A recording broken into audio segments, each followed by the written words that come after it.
शमसुल इस्लाम जी की पुस्तक स्वतंत्रता आंदोलन और आरएसएस एक दास्तान गद्दारी की के पिछले एपिसोड में हमने उत्तर प्रदेश के प्रथम गृह सचिव राजेश्वर दयाल आईसीएस की जीवनी के कुछ महत्वपूर्ण अंशों के तहत जाना कि जिस वक्त पूरा देश स्वतंत्रता आंदोलन के जश्न में डूबा हुआ था, उस वक्त संघ के द्वितीय सरसंचालक गोलवरकर के आदेश और निर्देशों की देखरेख में एक बड़ी घटना को, बड़े मारकाट को अंजाम दिया जाना था, लेकिन पुलिस की मुस्तैदी के कारण ऐसा न हो सका।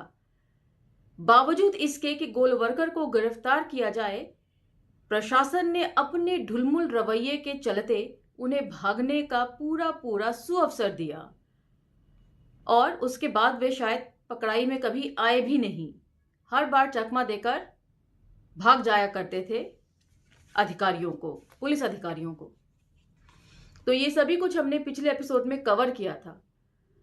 यदि आपको इस बारे में जानना हो तो आप पिछला एपिसोड सुन सकते हैं। तो आज हम यहां से आगे चर्चा को लेकर चलेंगे और बात करेंगे तिरंगे की। तो चलिए मेरे साथ। जय भीम, मैं शालिनी और आप देख रहे हैं अंबेडकर नामा। आज का टॉपिक है तिरंगे का अपमान। आरएसएस पर हमेशा ही ये आरोप लगता रहा है और आज के एपिसोड में हम उन आरोपों की जांच पड़ताल करेंगे और समझेंगे कि ऐसा क्यों है। आरएसएस ने स्वतंत्रता संग्राम के दौरान हर उस चीज से नफरत की जो ब्रिटिश हुकूमत के खिलाफ भारतीय जनता के संगठित और एकता पथ संघर्ष का प्रतीक थी। इसे समझने के लिए तिरंगा, राष्ट्रीय ध्वज एक सही मामला है। किस तरह, ये सुनिए। दिसंबर 1929 में कांग्रेस ने अपने लाहौर अधिवेशन में पूर्ण स्वराज का राष्ट्रीय लक्ष्य निर्धारित कर दिया था और जनता से आह्वान किया था कि 26 जनवरी 1930 को तिरंगा फहराकर उसका सम्मान करते हुए स्वतंत्रता दिवस मनाएं और हर साल ऐसा करें। तब तक तिरंगे को राष्ट्रीय आंदोलन का ध्वज मानने पर आम सहमति हो गई थी। इसी प्रतिक्रिया में सरसंघचालक डॉक्टर हेडगेवार ने आरएसएस की सभी शाखाओं को एक निर्देश जारी करके बताया कि वे भगवा ध्वज की पूजा करें। और ये बात कहां से उद्धृत की गई है? NH Palkar edited doctor Hedgewar पत्र रूप व्यक्ति दर्शन हेडगेवार के पत्रों के हिंदी संस्करण से उद्धृत, इंदौर, अर्चना प्रकाशन 1989, पृष्ठ संख्या 18। इस संदर्भ में सबसे महत्वपूर्ण मुद्दा यह है कि आरएसएस के किसी कार्यक्रम में आज भी तिरंगा या राष्ट्रीय ध्वज नहीं फहराया जाता। ये बात बार बार नोटिस में लाई जाती है मीडिया द्वारा भी। यदि कभी फहराया भी गया है तो उसके संदर्भ अलग रहे हैं, उसके पीछे का मकसद अलग रहा है। देशभक्ति के पाखंड के प्रदर्शन के लिए हालांकि आरएसएस ने डॉक्टर मुरली मनोहर जोशी जैसे नेता कश्मीर के श्रीनगर के लाल चौक में तिरंगा फहराने जा सकते हैं या आरएसएस मदरसों में तिरंगा फहराने की मांग उठा सकता है या उमा भारती तिरंगा यात्रा पर निकल सकती हैं, लेकिन सच यह है कि आरएसएस खुलकर तिरंगे का अपमान करता रहा है और उसको बदनाम भी करता है। गोलवरकर ने नागपुर 14 जुलाई 1946 को गुरु पूर्णिमा के अवसर पर इकट्ठे लोगों को संबोधित करते हुए कहा कि भगवा ध्वज संपूर्णता के साथ हमारी महान संस्कृति का प्रतिनिधित्व करता है। ये ईश्वर का प्रतिरूप है। हमें पक्का विश्वास है कि अंत में पूरा देश भगवा ध्वज को नमन करेगा। तो इनका एजेंडा शुरू से ही क्लियर है कि इन्हें हिंदू राष्ट्र बनाना है और इन्हें तिरंगे की जगह भगवा ध्वज जो है वो स्थापित करना है।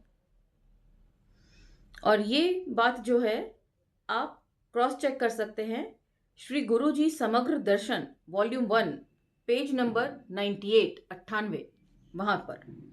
आरएसएस के अंग्रेजी मुखपत्र ऑर्गेनाइजर ने संविधान सभा की समिति में सभी दलों और सभी समुदायों को मंजूर तिरंगे को राष्ट्रीय ध्वज के रूप में मान लेने के फैसले की खबर पर प्रतिक्रिया जताते हुए द नेशनल फ्लैग शीर्षक से 17 जुलाई 1947 को अपने संपादकीय में लिखा। क्या लिखा, ये दिलचस्प है, सुनिए। हम इस बात से बिल्कुल सहमत नहीं हैं कि राष्ट्रीय झंडा देश के सभी दलों और समुदायों को स्वीकार्य होना चाहिए। ठीक है, तिरंगा जो है या राष्ट्रीय ध्वज जो है वो हिंदू राष्ट्र चाहने वालों को स्वीकार्य नहीं है। लेकिन फिर हिंदू राष्ट्र चाहने वाले और भगवा ध्वज को तिरंगे की जगह स्थापित करने वालों ने ये कैसे सोच लिया कि हिंदू राष्ट्र सबको मान्य होगा और भगवा ध्वज भी जो है वो खास समुदाय को छोड़कर बाकी सबको मान्य है या नहीं, ये इनके लिए कोई सवाल ही नहीं है। ये निरी बेवकूफी है। झंडा राष्ट्र का प्रतिनिधित्व करता है और देश में केवल एक राष्ट्र है, हिंदू राष्ट्र, जिसका लगातार चलने वाला 5000 साल का इतिहास है। हमारा झंडा इसी राष्ट्र और केवल इसी राष्ट्र का प्रतीक होना चाहिए। हमारे लिए ये मुमकिन नहीं है कि हम एक ऐसा झंडा चुनें जो सभी समुदायों की इच्छाओं और आकांक्षाओं को संतुष्ट कर सके। यह बिल्कुल गैर जरूरी, अनुचित है और पूरे मामले को और उलझा देता है। हम अपने झंडे को इस तरह नहीं चुन सकते हैं जैसे कि हम एक दर्जी की कमीज या कोट तैयार करने के लिए कहते हैं। तो झंडे का इससे बढ़कर अपमान क्या होगा कि राष्ट्रीय ध्वज की तुलना जो है दर्जी के द्वारा सिली जाने वाली किसी रंग बिरंगी कमीज या किसी कोट से की जा रही हो। आगे लिखते हैं, इस संपादकीय में आगे लिखा गया है, अगर हिंदुस्तान में हिंदुओं की एक साझी सभ्यता, संस्कृति, रीति रिवाज और शिष्टाचार, एक साझी भाषा और साझी परंपराएं थीं, तो उनका झंडा भी था। एक ऐसा झंडा जो सबसे पुराना और महान था, बिल्कुल उसी तरह जैसे कि वे और उसकी सभ्यता हैं। हमारे राष्ट्रीय झंडे के बारे में किसी भी फैसले से पहले हमें इस ऐतिहासिक परिप्रेक्ष्य का ध्यान रखना चाहिए कि न कि उस गैर जिम्मेदारी से जैसा हाल ही में किया जा रहा है। यह सच है कि विदेशी आक्रमणों के कारण जो भयावहता उनके साथ आई अस्थायी विफलताओं ने हिंदुओं के राष्ट्रीय ध्वज को अंधकार में धकेल दिया है। तो अस्थायी विफलताएं क्या थीं, ये यहां पर मेंशन नहीं है। और जितने भी यहां पर आक्रमणकारी थे उन सब के साथ साठगांठ करके शीर्ष पदों को अपनाकर राजपाट सुचारू रूप से चलाने में उनकी मदद करना अस्थायी विफलता है, हिंदुओं की खासकर। लेकिन हम सब इस बात को जानते थे कि एक दिन ये जरूर महानता और प्राचीन महिमा को छुएगा और लहराएगा। इस ध्वज के अद्वितीय रंग में ऐसा कुछ है जो देश के प्राण और आत्मा के लिए अत्यंत प्रिय है, और यह रंग भोर का अद्भुत रंग है जो पूर्व की दिशा में धीरे किंतु भव्य सूर्योदय के वक्त प्रकट होता है। इसी तरह हमारे पूर्वजों ने हमें विश्व को जीवन शक्ति देने वाला यह ध्वज सौंपा है।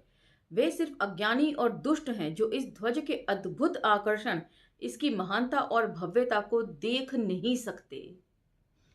यह आकर्षण, महानता और भव्यता उतना ही गौरवशाली है जैसा कि स्वयं सूर्य है। ये ध्वज हिंदुस्तान का एकमात्र सच्चा ध्वज बन सकता है। राष्ट्र को यही और एकमात्र यही स्वीकार होगा। जनता की लगातार बढ़ती मांग देखी जा सकती है और संविधान को इसके मद्देनजर जन आकांक्षाओं की पूर्ति के लिए सुझाव दिए जाने चाहिए। जनता कौन सी जनता? सिर्फ जो स्वयं सेवक संघ की जनता है? और कितनी आसानी से ये लोग बरगलाते हैं लोगों को। राष्ट्रीय ध्वज के रूप में ये भगवा ध्वज को स्थापित करना चाहते हैं और हर बार इन्होंने अपनी राइटिंग्स में इसी चीज को फोकस किया है। चाहे इनकी कोई सी भी राइटिंग, किसी भी संस्थापक सदस्य या सरसंघ चालक की राइटिंग्स उठा लीजिए या तथा कथित संघी विद्वानों की राइटिंग्स उठा लीजिए, वो एक ही बात को फोकस करती है और वो है हिंदू राष्ट्र का निर्माण होना चाहिए और तिरंगे की जगह जो है वो भगवा ध्वज राष्ट्रीय ध्वज के रूप में इस्तेमाल किया जाना चाहिए। भारत की स्वतंत्रता से मात्र एक दिन पहले आरएसएस ने इसी मुखपत्र ऑर्गेनाइजर 14 अगस्त 1947 में तिरंगे को शर्मनाक हद तक अपमानित करते हुए लिखा, वे लोग जो किस्मत के दांव से सत्ता तक पहुंचे हैं वे भले ही हमारे हाथों में तिरंगे को थमा दें, लेकिन हिंदुओं द्वारा न इसे कभी सम्मानित किया जा सकेगा न अपनाया जा सकेगा। 3 का आंकड़ा अपने आप में अशुभ है और एक ऐसा झंडा जिसमें 3 तरंग हो बेहद खराब मनोवैज्ञानिक असर डालेगा और देश के लिए हानिकारक होगा। तो दुनिया जो है चांद पर पहुंच गई है। दुनिया के हर देश में जगह जगह वैज्ञानिक शोध किए जा रहे हैं और ये अभी भी 3-13 के आंकड़ों में फंसे हुए हैं। स्वतंत्रता के बाद तिरंगा झंडा ध्वज राष्ट्रीय ध्वज बन गया, लेकिन तब भी आरएसएस ने इसको स्वीकार करने से मना कर दिया।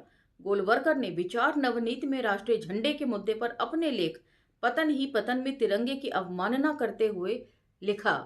तो यहाँ पर ये सुन लीजिए, और जब रतन जी इस चैप्टर तक पहुंचेंगे तब आप इन सब बातों को ध्यान में रखिएगा। हमारे नेताओं ने हमारे राष्ट्र के लिए एक नया ध्वज निर्धारित किया है। उन्होंने ऐसा क्यों किया, ये पतन की ओर बहने तथा नकलची का एक स्पष्ट प्रमाण है। कौन कह सकता है कि यह एक शुद्ध तथा स्वस्थ राष्ट्रीय दृष्टिकोण है? तो मतलब किसी भी तरह की डाइवर्सिटी के ये लोग खिलाफ हैं। कम से कम इस राइटिंग से तो यही बात झलक रही है। आगे सुनिए। यह तो केवल एक राजनीति की जोड़ जाड़ थी, केवल राजनीतिक काम चलाओ तत्कालिक उपाय था। यह किसी राष्ट्रीय अथवा राष्ट्रीय इतिहास तथा परंपरा पर आधारित किसी सत्य से प्रेरित नहीं था। वही ध्वज आज कुछ छोटे से परिवर्तनों के साथ राज्य ध्वज के रूप में अपना लिया गया है। हमारा एक प्राचीन तथा महान राष्ट्र है जिसका गौरवशाली इतिहास है।